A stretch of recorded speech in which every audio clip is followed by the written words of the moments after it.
నేను ఇతన్ని చంపేదానికి కారణం ఏంటి? అంత పెద్ద తప్పు అతనేం చేసినాడు? నమస్తే అందరికీ. అందరు ఎలా ఉన్నారు? అందరు బాగున్నారా? ఆల్రెడీ ఇండియాలో ఉన్న వాళ్ళకు అలాగే కోవిట్లో ఉన్న వాళ్ళకు కోవిట్ యూట్యూబర్ ప్రసాద్ అంటే ప్రతి ఒక్కరికి తెలుసు. ఆ అన్న వచ్చేసి రీసెంట్గా ఒక 2 రోజుల కిందట ఒక వీడియో అయితే పెట్టాడు, ఇతన్ని నేనే చంపానని చెప్పేసి. నేను కూడా ఆ వీడియో అయితే చూసా. ఆ వీడియో చూశాక ఈ వీడియో అయితే చేస్తున్నా. అసలు ఈ వీడియో చేస్తానో చేయను అనుకున్నా, కానీ చేస్తున్నా. ఆ అన్నకు వచ్చేసి 11 సంవత్సరాల ఒక ఆడపిల్ల అయితే ఉంది. ఆ ఆడపిల్ల భవిష్యత్తు బాగుండాలని చెప్పేసి ఆ అన్న వాళ్ళ భార్య ఇద్దరు కోవిడ్కి వచ్చేసి కోవిడ్లో పని చేసుకుంటూ ఆ అన్న వాళ్ళ భార్య కోవిడ్కి వచ్చేటప్పుడు ఆ అన్న కూతురుని అయితే వాళ్ళ అత్తగారు వాళ్ళ ఇంట్లో అయితే అప్పగించి రావడం జరిగింది. అక్కడ మీరు చూసుకొని ఇక్కడ వాళ్ళ అత్త మొత్తం చూసుకుంటాదని చెప్పేసి అక్కడ వదిలి వాళ్ళు కోవిడ్కి అయితే వచ్చారు వాళ్ళు ముగ్గురు. కానీ వాళ్ళ అత్త వాళ్ళ ఇంట్లో కూడా పరిస్థితి బాగలేక వాళ్ళ అత్త కూడా కోవిడ్కు రావాల్సింది వచ్చింది. అలా వచ్చేటప్పుడు ఇంకా ప్రసాద్ అన్న కూతురును వాళ్ళ పిన్ని వాళ్ళ ఇంట్లో అయితే వదిలి వచ్చింది. అంటే ప్రసాద్ అన్న వాళ్ళ భార్య వాళ్ళ చెల్లెలు వాళ్ళ ఇంట్లో వాళ్ళ పిన్ని చూసుకుంటాదని చెప్పేసి ఆ నమ్మకంతోనే ఇంకా వాళ్ళ పిల్ల మొగుడు అలాగే వాళ్ళ అత్త ఇక్కడికైతే వచ్చారు కోవిడ్కు. అలా వచ్చినాక ఇంకా వాళ్ళ అమ్మ కూడా నా చెల్లెల దగ్గర ఉంది, ఏం ఇబ్బంది లేదు, ఇంకా వాళ్ళ ఆయన కూడా మరదల దగ్గర ఉంది కదా అని చెప్పేసి బాగానే అయితే ఉన్నారు.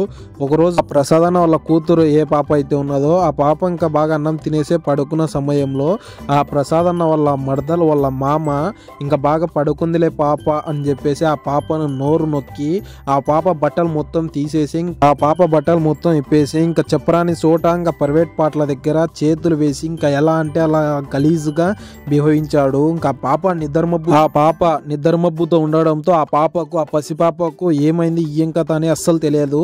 ఆ పాపను ఇంకా సౌండ్ కూడా బయటికి రాకుండా నోరు నొక్కి మరి సౌండ్ కూడా రాకుండా చేశాడు. ఇక్కడ కనపడుతున్న ఈ ముసలోడే.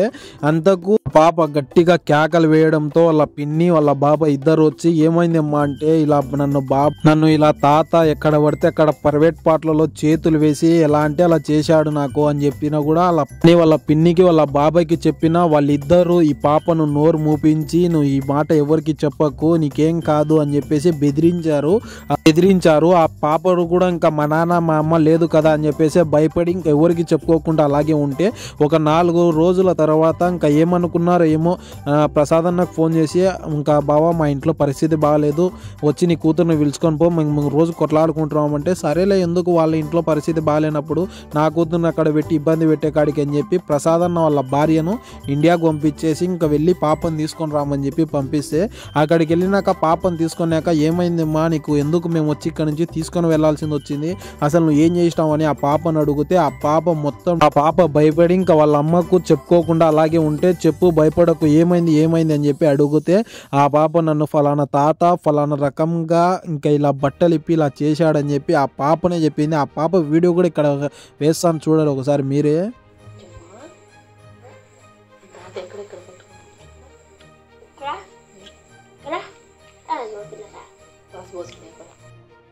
చూసినారు కదా ఆ పాప వాళ్ళ అమ్మ అడిగితే ఇంకా ఇక్కడ మొత్తం ఇలా అని చెప్పి ఇలా చెప్పింది. అసలు ఇంకా ఇది గురించి మాట్లాడుతుంటే నాకే కళ్ళ నుంచి నీళ్ళు వస్తున్నాయి. అసలు మనం ఎలాంటి సమాజంలో బతుకుతున్నాము ఏమో అస్సలు అర్థమే కావడం లేదు.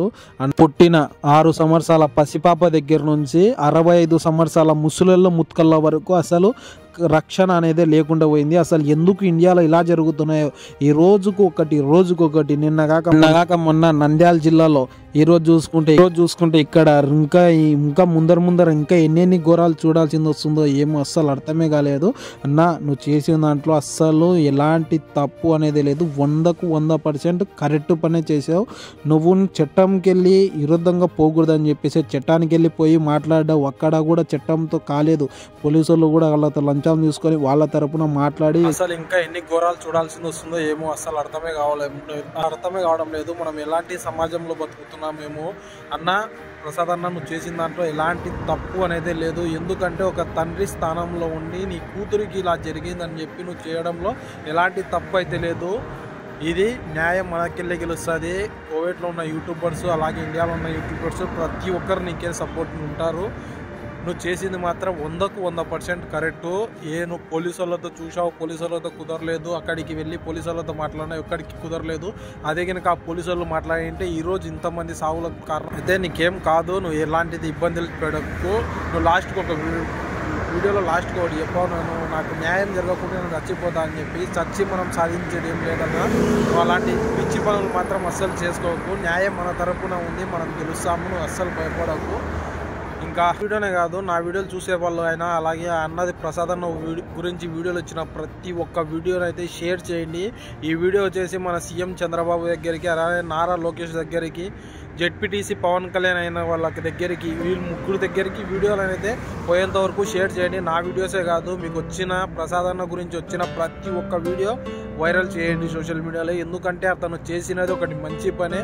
పోలీసులతో ప్రతి ఒక్కరు ఈ వీడియోని 10 మందికి షేర్ చేయండి. అన్న నువ్వు చేసిన దాంట్లో ఎలాంటి తప్పు అయితే లేదు. నీ తరపు నీకెళ్ళి మేమందరం సపోర్ట్గా ఉంటాం. నువ్వు ఎలాంటి భయపడకు. నువ్వు ఎలాంటి తప్పుడు నిర్ణయాలు అయితే తీసుకోకండి. దయచేసి మళ్ళీ చెప్తున్నా, ఈ వీడియోని అయితే వీలైనంత వరకు 10 మందికి షేర్ చేయండి. దయచేసి ఆడపిల్లలు ఉన్న తల్లిదండ్రులకు ప్రతి ఒక్కరికి చెప్తున్నా, మీ పిల్లలను నమ్మి వాళ్ళ ఇంటికి వీళ్ళ ఇంటికి అయితే పంపించకండి. రోడ్డు మీద ఒంటరిగా కూడా పంపించకండి. ఎందుకంటే ఇప్పుడున్న సమాజం ఎలా ఉందో మీరే చూస్తున్నారు. ఇప్పుడు ఈరోజు ఆ అన్నకు జరిగింది, రేపు నా కూతురుకు జరగచ్చు, ఎల్లుండి మీ కూతురు జరగచ్చు. దయచేసి జాగ్రత్తగా అయితే ఉండండి. వీలైనంత వరకు ఈ వీడియో అన్న ప్రసాద్ అన్న, నువ్వు వీడియో లాస్ట్కి ఒక మాట అన్నావు, నాకు న్యాయం జరగకుంటే నేను చచ్చిపోతా అని చెప్పి. చచ్చి సాధించేది ఏం లేదు. నువ్వు చేసింది మాత్రం 100కు 100% కరెక్టు. నువ్వు అలాంటి నీ మైండ్లో ఉన్న ఆలోచన మాత్రం తీసేయి.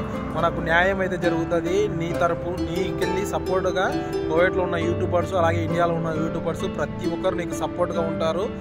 దయచేసి ఈ వీడియోలో అందరి వరకు ప్రతి ఒక్కరికి షేర్ చేయండి. ఇదే మీకు నేను అడిగే రిక్వెస్ట్, చిన్న రిక్వెస్ట్. ఎందుకంటే ఈరోజు ఆన్లైన్లో జరిగిందని చెప్పి మనం ఊరుకున్నామంటే రేపు పొద్దున మన ఇంట్లో మన ఆడపిల్లలకు కూడా జరిగే అవకాశం ఉంటుంది.